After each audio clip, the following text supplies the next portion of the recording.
Hi, everybody. My name is Knuuttila, and I am a communication and media major at CUNY School of Professional Studies. So welcome to my ePortfolio. Here you have my two Frenchies. That's Pearl on the left. She's Fawn. She's 19 months. And this is Millie, and she's 17 months. She's the brindle. My pride and joy. I love to travel. I've been in the travel industry my entire career. And it's taken me to 42 out of 50 states so far. One day I'll get to those remaining 8. And actually have thought about getting an RV and just sort of driving around this great country of ours. At the bottom you have all my contacts, so for Facebook or LinkedIn, Instagram, Twitter, and of course email. You can learn a little bit more about me on the next tab. What brought me here? I've been a student since I was 18 years old. I say that I have 139 undergraduate credits, but not everything transferred over, so I have even more. It was time to finish. It was just time to finish. My career has been pretty iconic. I worked for Disney for 12 years in Orlando. I then moved back to Boston and ultimately to New York, and I've worked in some pretty iconic places like Rockefeller Center, the Empire State Building, the House of the Seven Gables, and more. I've been in New York City for 15 years, and I guess I'm a true New Yorker.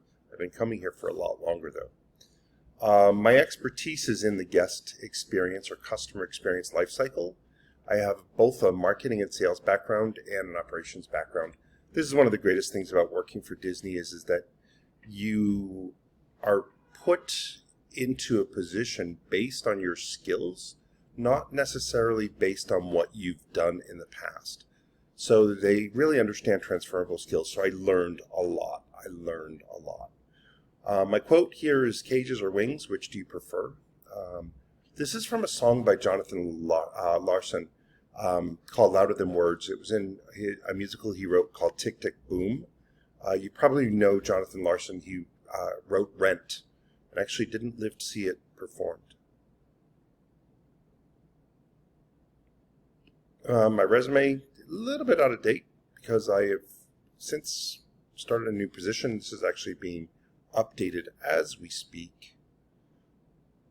And I wanted to focus on presentations using diverse media. One of the best parts about this course was it forced me to actually have to look at different types of media.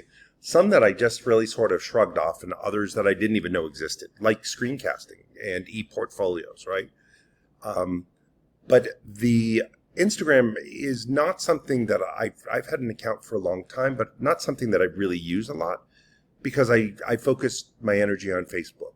And I felt like Facebook was a way that I could communicate with friends and family, share information, and also like have all of my news fed into my one timeline. So it just is what I started with, and that's where we are. So there's my Instagram account. I had never listened to a podcast, believe it or not, and I really had a lot of fun creating the script for this podcast. And I think that I could be swayed and I could be brought over. We have some screencasting things down here as well. Cultural's influence on media. So I asked the question, does media influence culture or does culture influence media? And I think it really depends on what media you're talking about, right? So I think that public relations, advertising, and branding all focus on changing the public's perception of understanding of a product, service, event, whatever. Whereas organizations have been using media to spread their message, which really is changing culture, right? Or influencing culture. Black Lives Matter and the LGBT community use social media in order to get their voices heard.